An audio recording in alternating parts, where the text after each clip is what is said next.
नमस्कार बंधुगण, जय जगन्नाथ। आज रविवार रे आसंत रवि नारायण व्रत कथा शुणिबा। नम धर्म निरंजन पाप तपहारी अरक्ष रक्षक सदा आनंद विहारी। रवि नारायण व्रत कथा कहिबई कर देव अनुग्रह प्रार्थना करई। वैवस्वत मनु राजा अगस्त्य मुनि चरणे प्रणाम करी पुछन्ति वाक्य। आहे मुनि महापाप काहाकु कहन्ति केउ पुण्य व्रत कले से पाप तरन्ति। राजा वाक्य कुंभ सुत कहन्ति बाणी जहा पचारिले ताहा शुण नृपमणि। गोहत्या जे ब्रह्म हत्या नर हत्या जान जननी गमन आउ वृषली हरण। पंच महापात कए आहे नरनाथ जन्म जन्मांतरे थो नुहन्ति मुकत। शिशु हत्या तहि संगे समान अटई कले ही पाप घोर नरके पड़ई। पुरुष कुमार से नारी पाप चिते जंतु मारई जे बिना दोषे बुझिएते। एही परि जेते जेते पातक छई कहिबा ना केते हेजी आहे नर साई। पापी मानंकु जे जम दोते भेने जानती पकाई नरक कुंडे दंड देउथांती। दान देवा लोक पूजे भंगाई कहई जन्म जन्म दरिद्र से अवश्य हुई।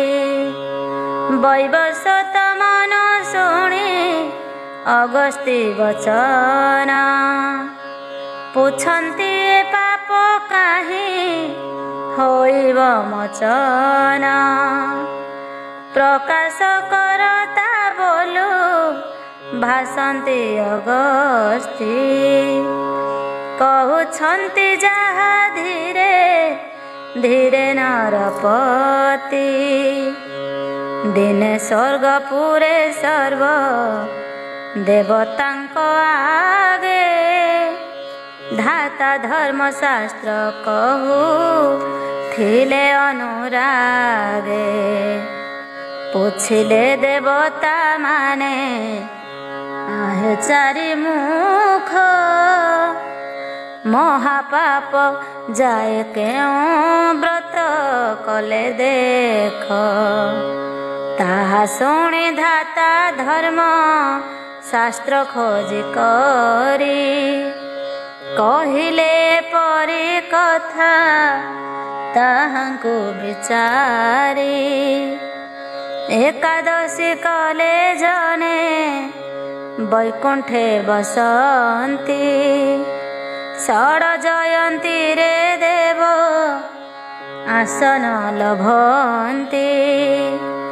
दुर्गाष्टमी व्रते देव लोकरे बसई चतुर्दशी व्रत विपदको न दियई।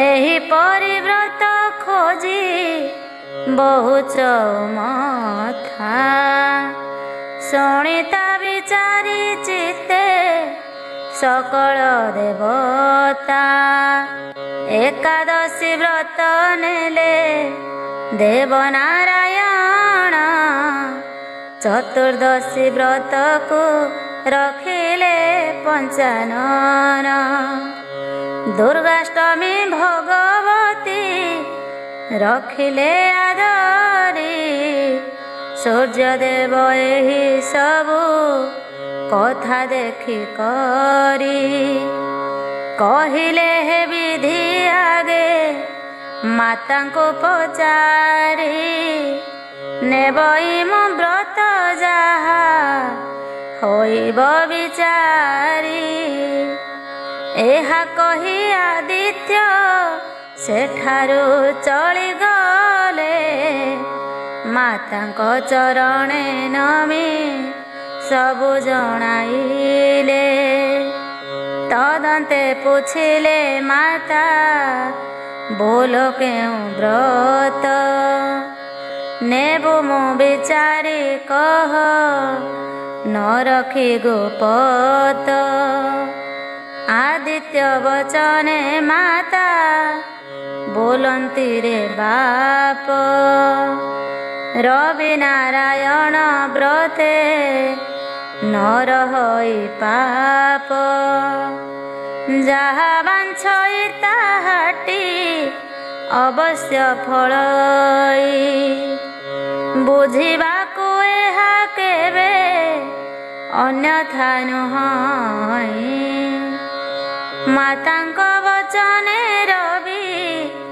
करी नमस्कार बोलंती गो मात कह तार समाचार केउ दिन हुए व्रत केबा करुथिला तहिरो बाताहार जे कि फल होइला आदित्य वचन शुणी जननी कहती शुण बाबू कहूछि मु से व्रतर रीति रविवार एकादशी हेले रे नंदन रवि नारायण व्रत होई से दिन कले ताहा पंचमहा पातक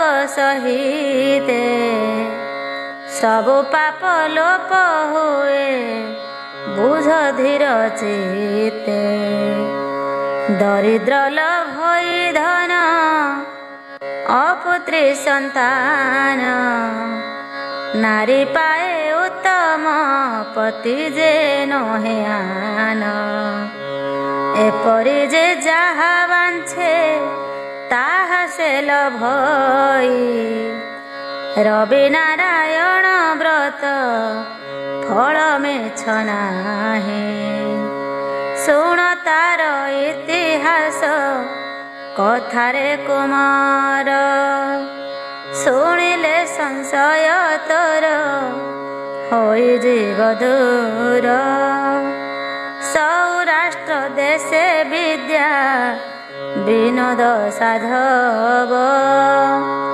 तांकर संपत्ति केबा गणना करिब हीराधर बोली तार एकई कुमार संकोचना नामे एक दुहिता बर पुत्र बधू तार पद्मा बत्ती से अटई सकले बंचंती नाना सुख भोग पाई भिक्षुक ब्राह्मणे आसी नितिता दुआरे मागु भिक्षा बहु झियो दुहे देखि खरे चाउल आंजुली आणी दियंते जे बहु विप्र बोले तोते बहु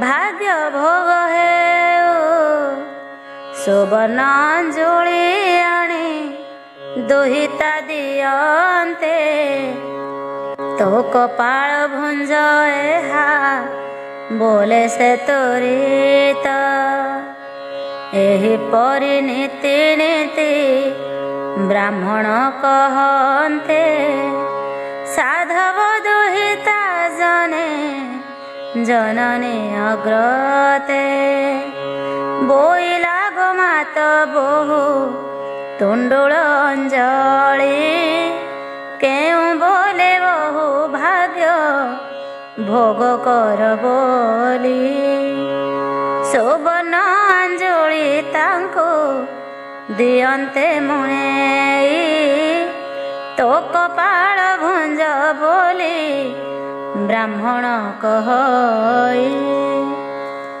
एथिर कारण से जे बुझी न पारई एहा शुणी साधवाणी आर दिने थाई भिक्षा देला बेले ताहा बोलन्ते ब्राह्मण साधवाणी शुणी तांकु पूछे वचन हे ब्राह्मण गोसाई बोहू को बोल जा झिया को किंपाई अवा न कहूछ ताहा एथिर कारण किस कह हे बुझाई ब्राह्मण ता वचन रे हस हस होई तो झिया जन्म होई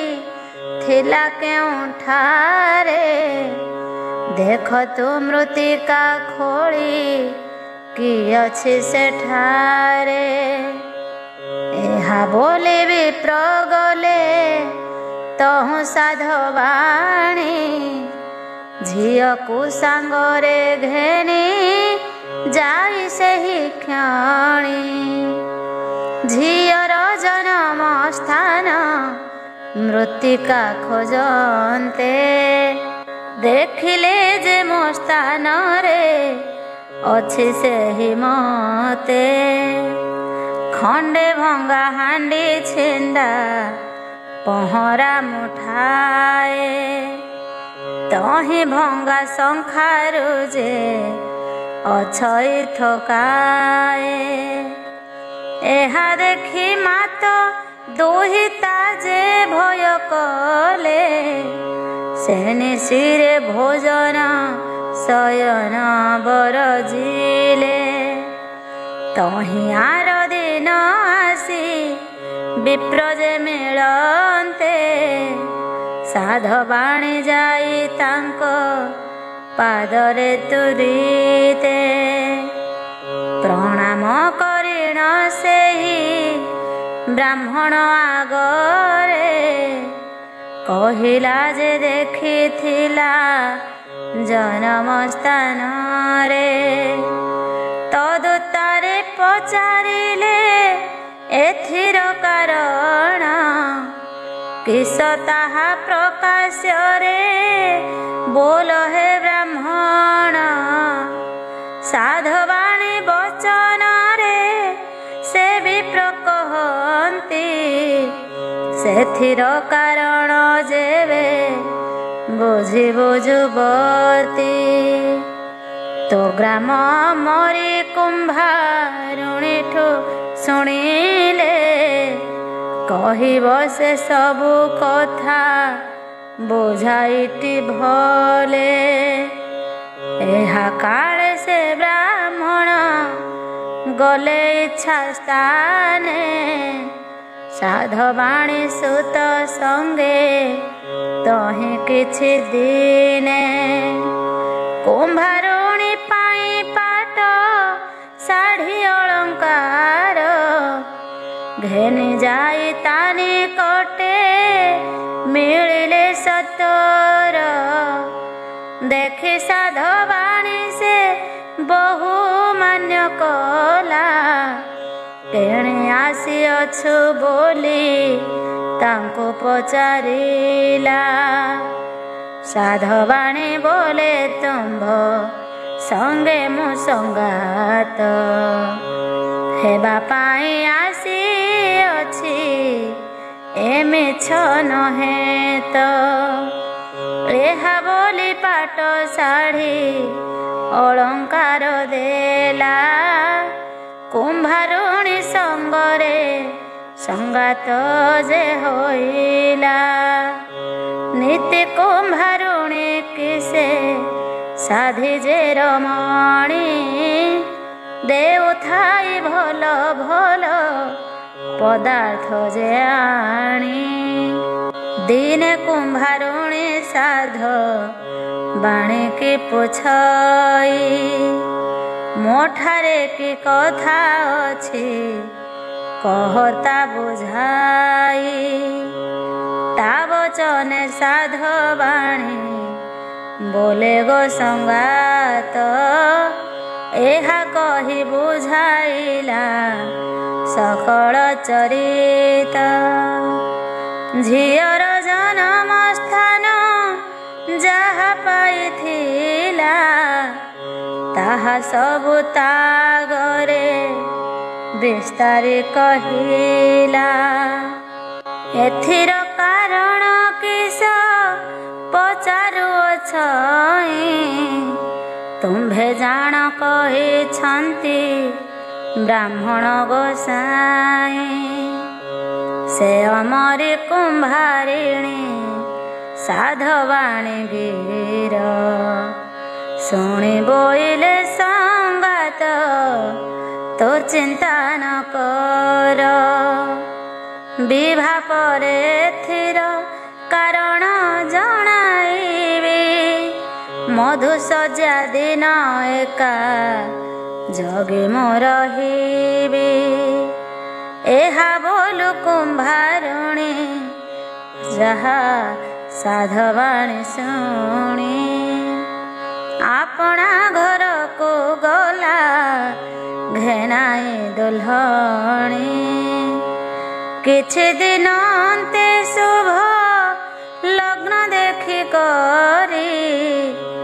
उत्तम सुपात्र कूल शील देखि करी विवाह बढ़ाई दुहि तार साधवाणी अमरी की कहन्ते जे शुणिता से क्षणी जाई स्नान करी होई शौच सतरे पूजा पेड़ी फिटाई जे विचार मनरे रवि नारायण व्रत पूजा दुर्वाक्षत रखिथिला तो हूँ बाछी घेनिला तुरीत अमलान बास पिंधि सहले अइला साधवाणी पुरे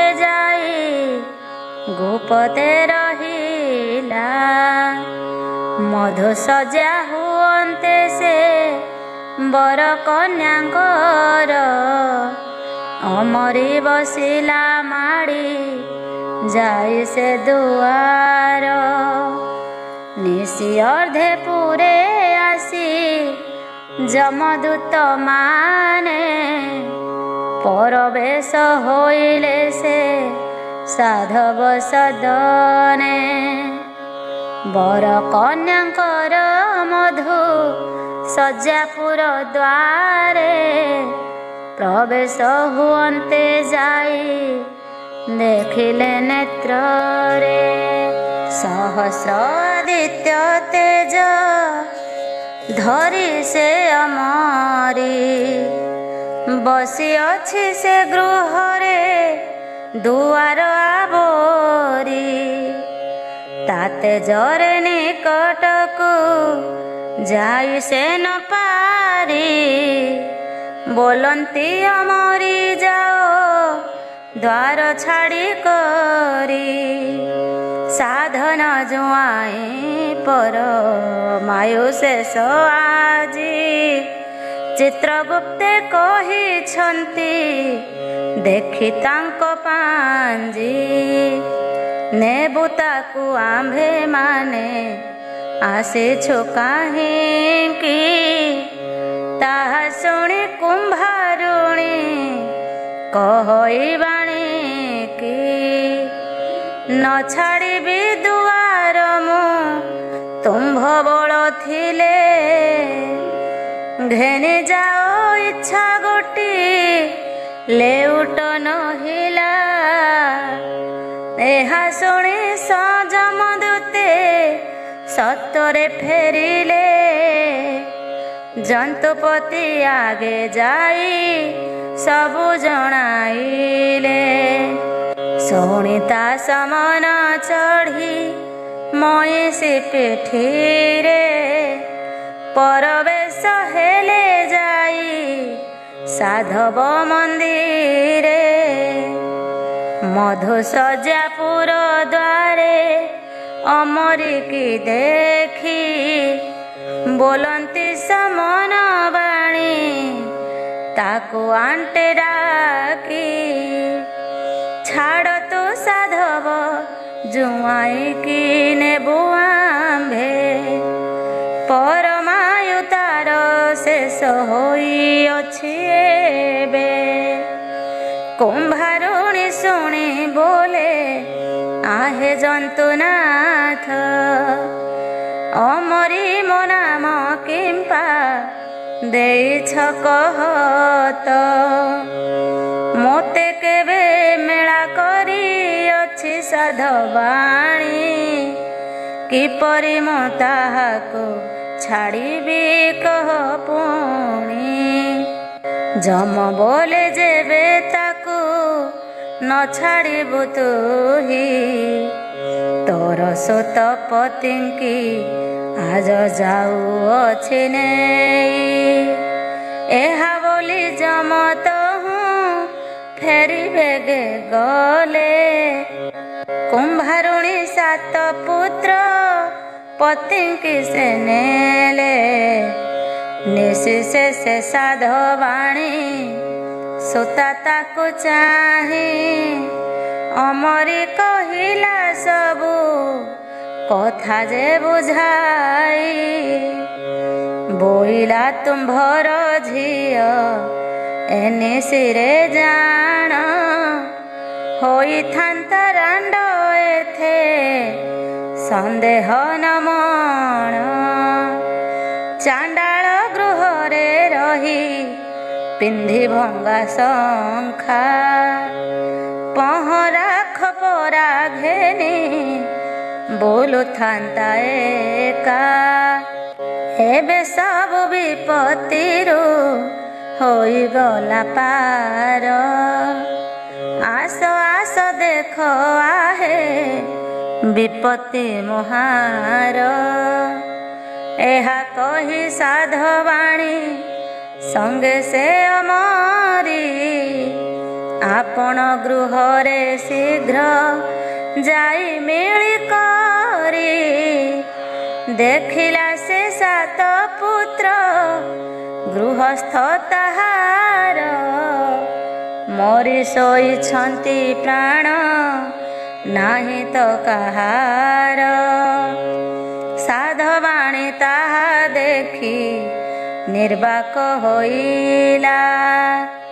ଅମରି ସେ ଦୁର୍ବାକ୍ଷତ ଜଳରେ ଧୋଇଲା। ସେହି ଜଳ ସିଞ୍ଚୁ ସର୍ବେ ଜୀବନ ପାଇଲେ। ଆନନ୍ଦରେ ଉଠି ଯେଝା କାର୍ଯ୍ୟ ଚଳିଗଲେ। ଦେଖି ତାହା ସାଧବାଣୀ ସେ ଅମରି ପାଦେ। ପ୍ରଣାମ କରି ଯେ ତାକୁ ପୁଛଇ ଆନନ୍ଦେ। କହ ଗୋ ସଙ୍ଗାତ ଏହା କିପରି ହୋଇଲା। ଏଡ଼େ ଉପାଧି ତୁମ୍ଭଙ୍କୁ କେ ଅବା ଦେଇଗଲା। କୁମ୍ଭାରୁଣୀ ଶୁଣି ସାଧ ବାଣୀକି କହଇ। ରବି ନାରାୟଣ ବ୍ରତ ଫଳ ଏ ଅଟଇ। ସାଧବାଣୀ